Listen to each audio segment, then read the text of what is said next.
प्यारे बच्चों नमस्कार। स्कूल मैथमेटिक्स के इस वीडियो में मैं आपका स्वागत करता हूं। और आज हम लोग हायर सेकेंडरी के एक टॉपिक पार्शियल फ्रैक्शन या आंशिक भिन्नों के विषय में बात करेंगे।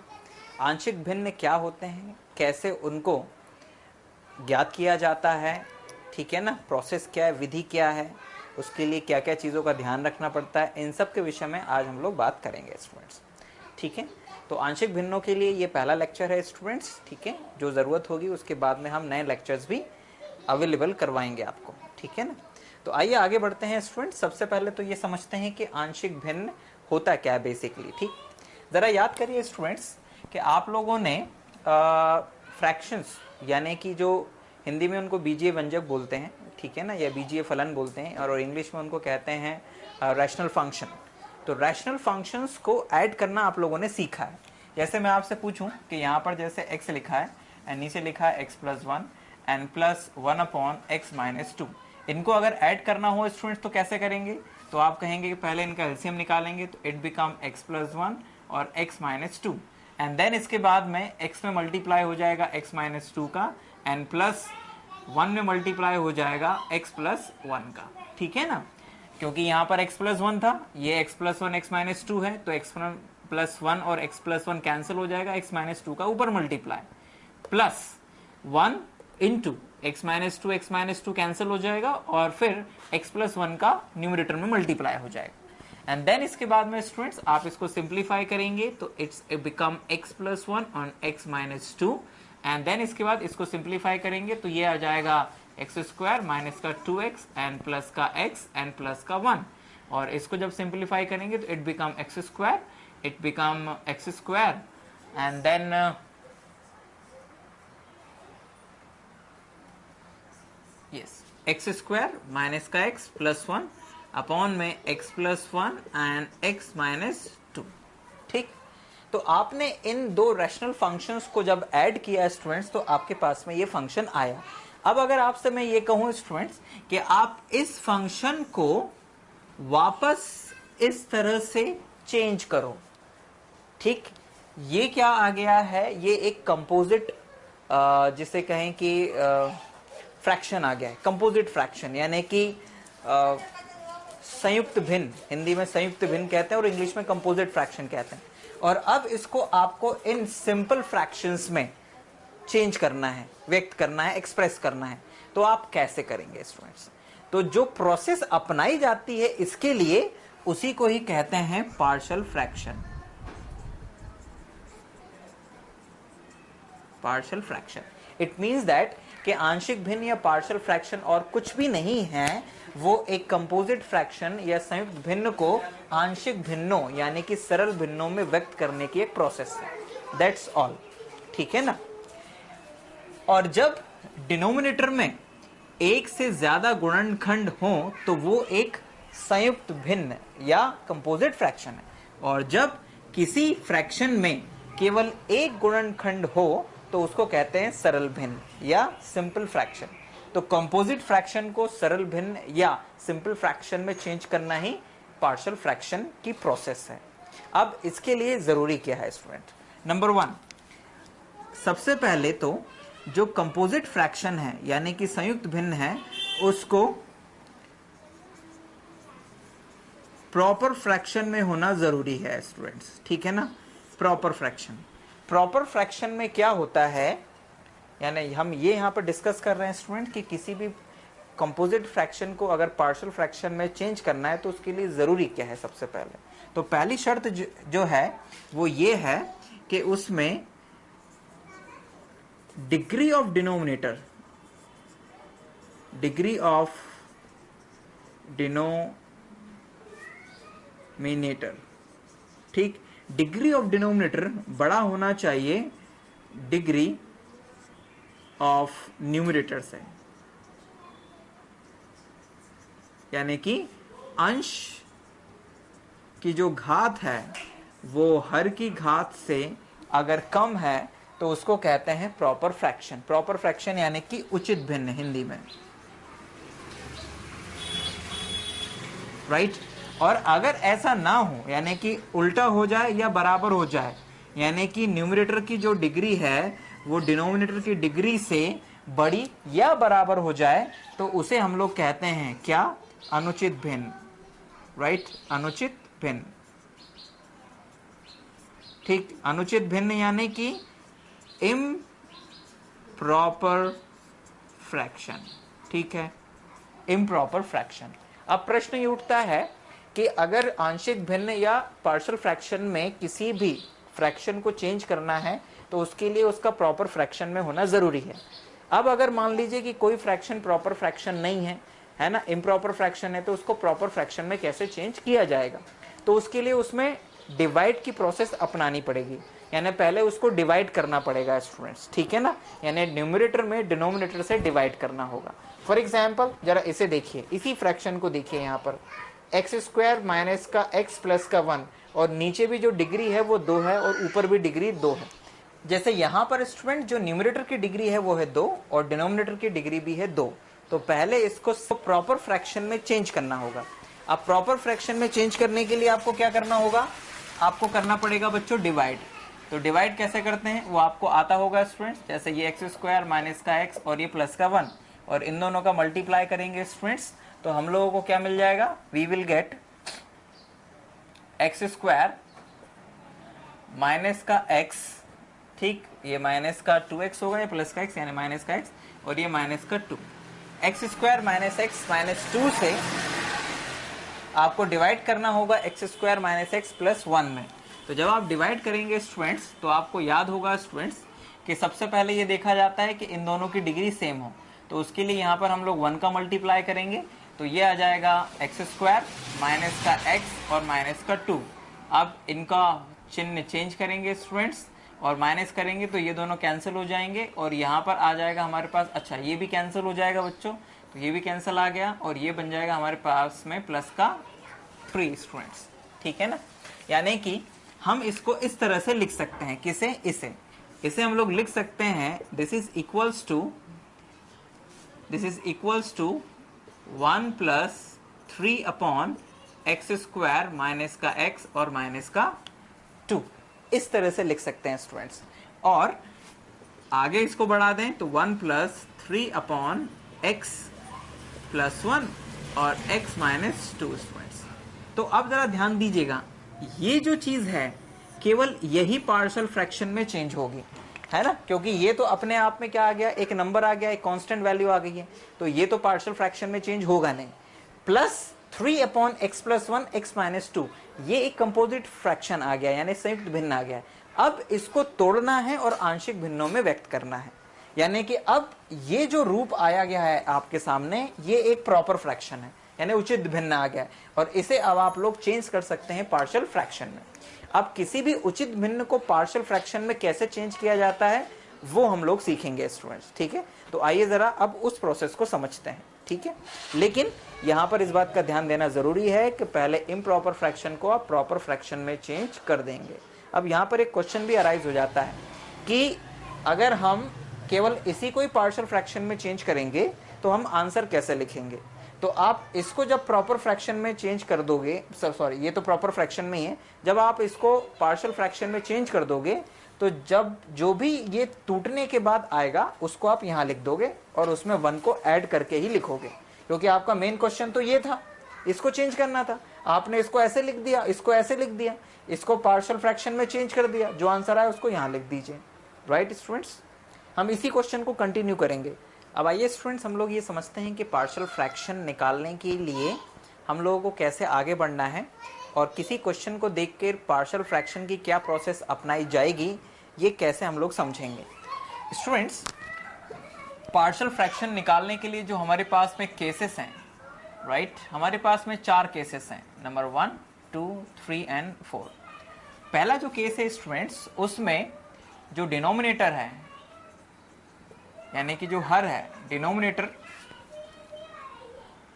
Have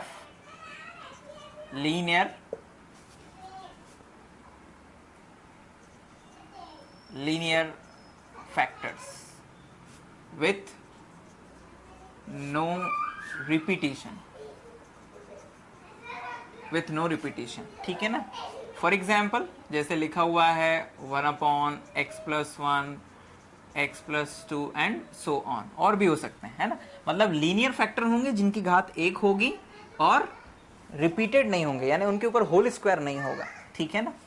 number 2, denominator have linear factor with repetition. With repetition का मतलब होगा स्टूडेंट्स, मान लीजिए ऐसा लिखा हुआ x upon x plus 1 and x minus 2 का होल स्क्वायर स्टूडेंट्स। तो इसमें लीनियर फैक्टर तो आया, लेकिन रिपीटिशन मतलब उसका रिपीटिशन हुआ, 2 बार आ गया वो, ठीक, रिपीट हुआ। नंबर 3 होता है स्टूडेंट्स, डिनोमिनेटर हैव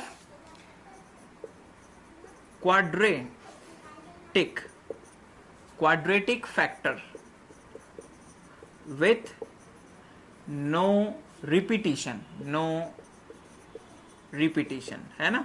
यानी कि हर में क्वाड्रेटिक फैक्टर हो लेकिन वो रिपीट ना हो, यानी वो ऐसा हो सकता है, इट्स अ 1 अपॉन, मान लीजिए कि एक ये हो गया x प्लस 2 और एक ऐसा x स्क्वायर प्लस 2 हो गया स्टूडेंट्स। मतलब एक ऐसा फैक्टर होगा जो टूटेगा भी नहीं और 2 घात के साथ में होगा, है ना, और उसके ऊपर यहाँ होल स्क्वायर नहीं होगा, मतलब क्वाड्रेटिक फैक्टर है लेकिन रिपीट नहीं है, मतलब होल स्क्वायर नहीं है उसके ऊपर। या फिर वो ऐसा भी हो सकता है, इट्स मान लो x अपॉन x माइनस 1 और x स्क्वायर माइनस का x और प्लस का 1 स्टूडेंट्स, इस तरह से भी होता है। तो ये भी एक क्वाड्रेटिक फैक्टर है और ये भी क्या कहते हैं, टूटेगा नहीं 2 भागों में। तो पार्शियल फ्रैक्शन में ये तीसरा केस है जिसमें डिनोमिनेटर में क्वाड्रेटिक फैक्टर होंगे, मतलब क्वाड्रेटिक फैक्टर होगा विदाउट रिपीटिशन और साथ में लीनियर फैक्टर्स भी हो सकते हैं, मतलब केस 1 और केस 2 हो सकता है, ठीक है ना। मतलब linear factor with repetition, no repetition भी हो सकता है। एंड द लास्ट जो केस है कि उसमें जो आपका डिनोमिनेटर है, उस डिनोमिनेटर में क्वाड्रेटिक फैक्टर विथ रिपीटिशन हो सकता है स्टूडेंट। विथ रिपीटिशन मतलब वो कुछ ऐसा होगा, मान लो यहाँ x माइनस 2 लिखा हुआ है और नीचे लिखा हुआ है x प्लस 1 और x square plus 2 whole square लिख दिया।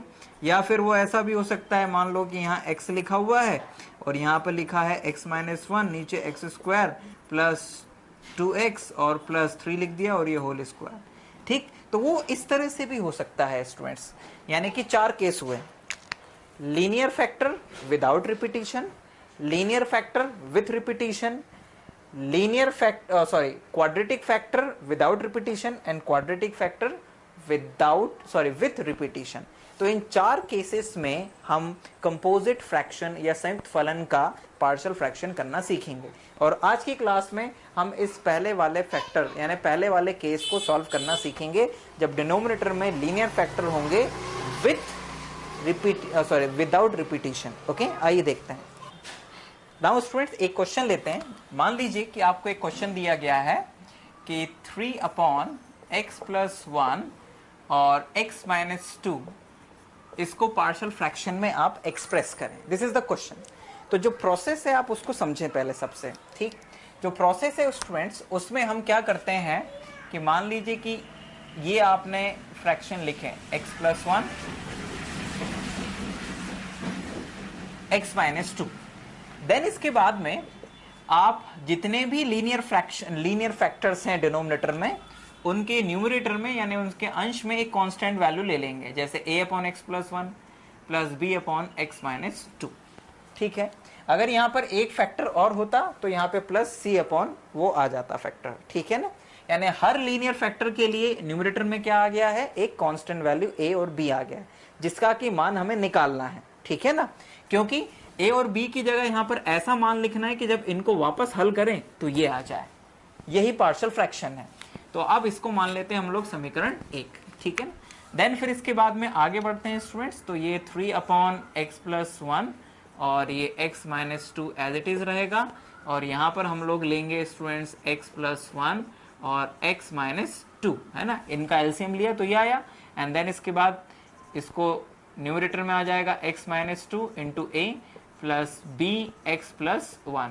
अब देखो डिनोमिनेटर और डिनोमिनेटर तो कैंसिल हो जाएंगे, तो आपको मिल जाएगा स्टूडेंट्स, आपको मिलेगा 3 is equals to a into x minus 2 plus b x plus 1 students. इसको नाम दे दीजिए 2, ठीक है स्टूडेंट्स।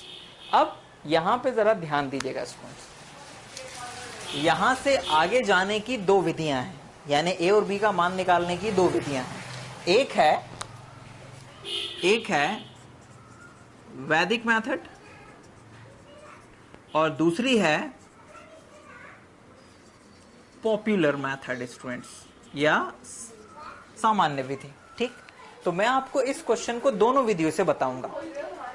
वैदिक विधि जो पार्शियल फ्रैक्शन के केस नंबर 1 और 2 हैं उनमें ज्यादा काम की है, थर्ड और फोर्थ में वो ज्यादा काम नहीं आ पाती है। ठीक है ना, यानी कि कहने का मतलब ये है कि जब भी डिनोमिनेटर में लीनियर फैक्टर्स होंगे या लीनियर फैक्टर होगा विथ रिपीटिशन, तो आप वैदिक मेथड को यूज कर सकते हैं। लेकिन अगर क्वाड्रेटिक फैक्टर है या क्वाड्रेटिक फैक्टर विथ रिपीटिशन है तो वैदिक मेथड फिर काम नहीं कर पाएगी, आपको पॉपुलर मेथड पे ही जाना पड़ेगा। तो यहां से अब आपको यह भी समझना है कि वैदिक मेथड कैसे यूज करते हैं और पॉपुलर मेथड कैसे यूज करते हैं। तो आइए इसको समझिए। तो हम लोग पहले यहां से बढ़ेंगे वैदिक मेथड से। देखिए वैदिक मेथड में अब आप बारी बारी से ये जो दो फैक्टर्स थे नीचे x+1 x-2 है ना, जो कि यहां पर फैक्टर के फॉर्म में a और b के साथ में आ गए। अब बारी बारी से आप इन फैक्टर्स को जीरो करेंगे, है ना। जैसे अगर इस फैक्टर को जीरो करना है तो यहाँ x की जगह 2 रखना पड़ेगा, और अगर इस फैक्टर को जीरो करना है तो यहाँ x की जगह -1 रखना पड़ेगा। ठीक, तो आप इन फैक्टर्स को जीरो बनाइए और उसके लिए जो भी रिक्वायर्ड वैल्यू है x की वो सब्स्टिट्यूट करिए। किसमें? इक्वेशन नंबर 2 में। तो आपको क्या मिलेगा? सबसे पहले आप लिखेंगे यहाँ पे पुट x = 2 इंटू 2। तो जैसे ही आप x = 2 सब्स्टिट्यूट करेंगे तो आपको मिलेगा 3 = a इंटू 0, क्योंकि ये 0 हो जाएगा, प्लस b इंटू 2 + 1। तो ये हो जाएगा 3 स्टूडेंट्स, और ये भी 3 है, तो यहां से डायरेक्ट आपको मिल जाएगा 3b = 3, यानी कि b = 3/3 यानी 1। तो यहां पर b की वैल्यू कितनी मिल जाएगी? 1। ठीक है, अब थोड़ा और आगे बढ़ते हैं। अब b आ गया, जब आपने x की जगह 2 रखा तो ये पूरा 0 हो गया, तो b आ गया। अब इसे 0 बनाइए, तो उसके लिए फिर से क्या करेंगे? Again put x = -1 into 2। तो x = -1 रखेंगे 2 में, तो आपको मिलेगा 3 = a -1 -3 प्लस b -1 + 1 यानी 0। तो इसको मैं डायरेक्ट 0 कर देता हूं स्टूडेंट्स, तो दिस बिकम 0। ये 0 हो गया, ये बन जाएगा बच्चों कितना? सॉरी, ये यहाँ पे -2 था, मैंने गलती से -3 लिख दिया है, तो ये -2। तो ये हो जाएगा 3 = -3a। तो यहाँ से a = आ जाएगा -1, क्योंकि ये 3 डिवाइड में जाएगा, -3 कट जाएगा, a बराबर -1। तो a और b का जो मान है वो आपके सामने आ गया है। अब इस a और b के मान को आप कहां रख देंगे? समीकरण 1 में रख देंगे। Put them into 1। तो आपको मिल जाएगा 3/x + 1 ब्रैकेट x - 2 = a का मान कितना आया? -1, तो -1/x + 1 एंड प्लस b का मान कितना आया था? +1, यानी 1/x - 2। तो हमारे पास students 3/x + 1 into x - 2 simple fraction में जब बदला तो उसकी वैल्यू आ गई -1/x + 1 प्लस 1/x - 2। और जब आप इसको वापस मल्टीप्लाई करोगे एलसीएम लेके और सॉल्व करोगे तो आपके पास ये आ जाएगा। और आप चाहो तो चेक भी कर सकते हो, यहाँ क्रॉस मल्टीप्लाई हुआ तो -का x प्लस का 3, इधर मल्टीप्लाई हुआ है स्टूडेंट्स, तो ये हो जाएगा प्लस का x और प्लस का 1। ठीक, तो आपको मिल जाएगा स्टूडेंट्स कितना? हाँ, ये प्लस का 2 और ये प्लस का 1 3, और x कैंसिल हो जाएगा, आपको वापस ये मिल जाएगा स्टूडेंट्स। ठीक, तो ये चेक करने का एक तरीका भी है कि जो आपने निकाला है वो सही है कि नहीं है ना। मतलब इसको सॉल्व कर दो तो वापस ये आ जाए, चेक हो गया। तो ये किससे किया आपने? वैदिक मेथड से। और वैदिक मेथड का बेसिक कंसेप्ट क्या है कि जो फैक्टर्स होते हैं उन फैक्टर्स को 0 बना दिया जाता है, जिसकी कीमत 0 ताकि 0 बनने के बाद में जो दूसरे कांस्टेंट वैल्यू हैं a b c या जो भी होंगे उनकी वैल्यूज आप निकाल सको। तो दिस इज द वैदिक मेथड। अब आगे बढ़ते हैं और पॉपुलर मेथड को समझते हैं कि वो क्या है।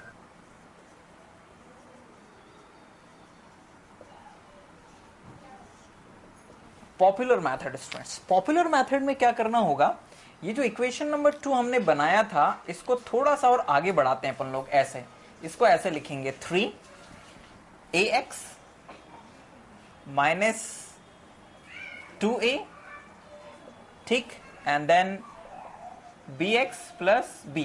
अब इन दोनों में जरा देखिए क्या कॉमन है, x की घात 1 यानी x कॉमन है, तो आप इसको ऐसे लिख दीजिए x into a plus b, और इन दोनों में ये कांस्टेंट टर्म है, इनको एज इट इज लिख दीजिए 2a प्लस b स्टूडेंट्स, ठीक है ना। अब दोनों ओर जरा ध्यान से देखिए, ठीक है ना, यहां पर x के साथ a प्लस b है, इस तरफ x वाला टर्म है ही नहीं, यहां पर ये कांस्टेंट टर्म है यानी अचर पद है, और इस तरफ अचर पद है 3, तो हम यहां पर लिखेंगे equating the coefficient of x की पावर 1 एंड x की पावर 0। x की पावर 0 मतलब कांस्टेंट टर्म, ठीक है ना। तो अब दोनों और x की घात 1 और x की घात 0 के पदों की तुलना, सॉरी x की घात 0 के कोफिशिएंट्स की तुलना हमें कर देनी है। तो यहां पर x के साथ a प्लस b था, यहां पर x है ही नहीं मतलब 0 है, एक तरह से आप चाहो तो इसको ऐसे भी लिख सकते हो 0 इंटू x, है ना। तो x के साथ कुछ भी नहीं है मतलब 0, और माइनस का 2a प्लस का b यानी constant term is equal to 3, क्योंकि इस तरफ 3 है। तो अब आपके पास में ये जो दो समीकरण आ गए हैं, इन दोनों को हल करना है और a और b का मान निकालना है, ठीक। तो आप इनको हल कर लेंगे आसानी से, क्योंकि आपने 11th क्लास में और 10th क्लास में दो चरों के रैखिक समीकरणों को हल करना सीखा है, और युगपत समीकरण भी आपने हल करना सीखा है, यानी साइमल्टेनियस इक्वेशन भी सॉल्व करना सीखा है। तो जब आप इनको सॉल्व करेंगे स्टूडेंट्स, सॉल्व करने के लिए बहुत ही आसान सा तरीका है, यहाँ पे b है, यहाँ पर b है, तो आप इनको सॉल्व करिए, बस आप तो लिख दीजिए सॉल्विंग, ठीक है ना, और जो चाहे करिए इनके साथ में।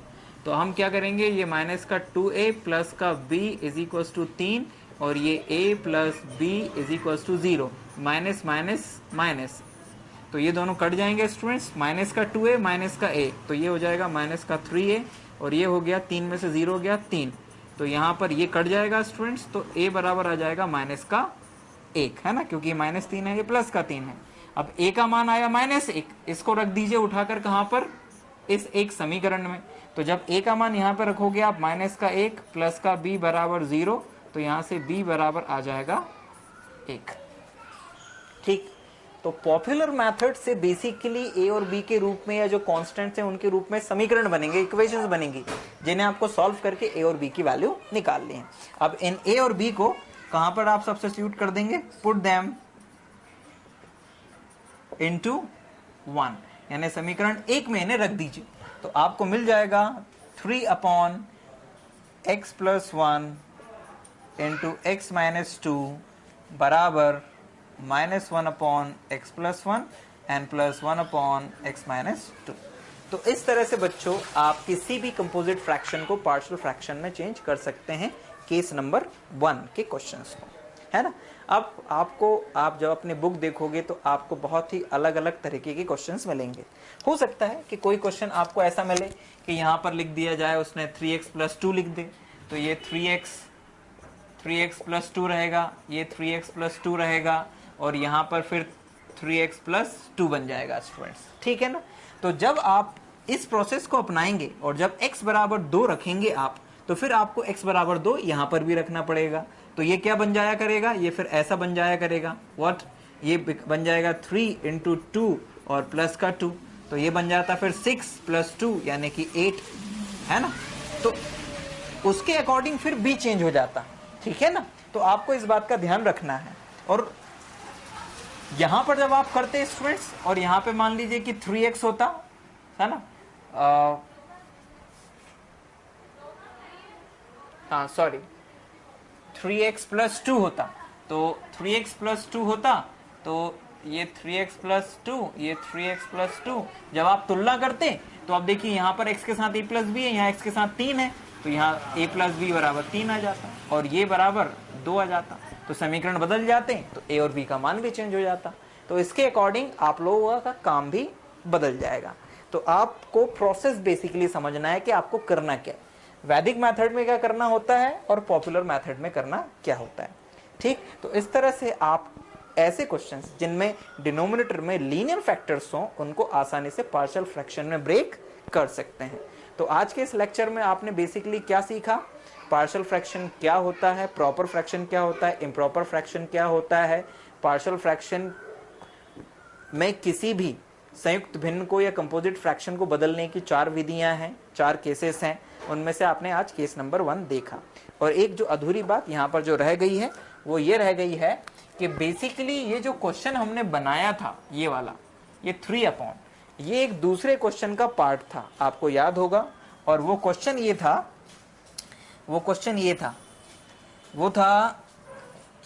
इट्स एक्स स्क्वायर माइनस का एक्स और प्लस का 1 और डिवाइड में था x square, sorry it's x plus 1 और एक्स माइनस 2। और मुझे याद है कि ये एक इम्प्रॉपर फ्रैक्शन था, अनुचित भिन्न था, तो आपने इसे उचित भिन्न में बदलने के लिए इसको डिवाइड किया था, तो ये ऐसा आया था 3/x + 1 और x - 2 स्टूडेंट्स। ठीक, तो ध्यान दीजिएगा ये इस रूप में बदला था और आपने इतने को हल किया था तो ये इतना आ गया था। तो आपका जो आंसर होगा वो ऐसा रहेगा 1 + -1 अपॉन, आप यहाँ माइनस को ब्रैकेट में कर दीजिए, x + 1 n + 1/x - 2। तो ये जो पूरा आया है ये आपका आंसर है। समझ में आया स्टूडेंट्स? तो इस तरह से हम लोग किसी भी क्वेश्चन को या किसी भी कंपोजिट फ्रैक्शन को पार्शियल फ्रैक्शन में ब्रेक कर सकते हैं। और जो अनुचित या इम्प्रॉपर फ्रैक्शन होगा पहले उसको प्रॉपर फ्रैक्शन में चेंज करेंगे, ठीक है ना, एंड देन इसके बाद आगे सॉल्व करेंगे। कभी कभी आपको ऐसे क्वेश्चन भी मिल सकते हैं स्टूडेंट्स कि डिनोमिनेटर में ये ऐसे फैक्टर्स ना देके वो ऐसा भी लिख सकता है x² माइनस का x और माइनस का 2 ऐसे लिख दिया। तो आप देखेंगे कि क्या ये फैक्टराइज हो रहा है। अगर ये फैक्टराइज हो रहा है तो इसको पहले फैक्टराइज या इसके गुणनखंड कर देंगे एंड देन इसके बाद में इसको पार्शियल फ्रैक्शन में चेंज करेंगे, क्योंकि गुणनखंड कर देंगे तो आपको पता चल जाएगा कि ये कौन से केस में फिट हो रहा है। और अगर गुणनखंड नहीं होंगे तो फिर आपको दूसरा केस लगाना पड़ेगा।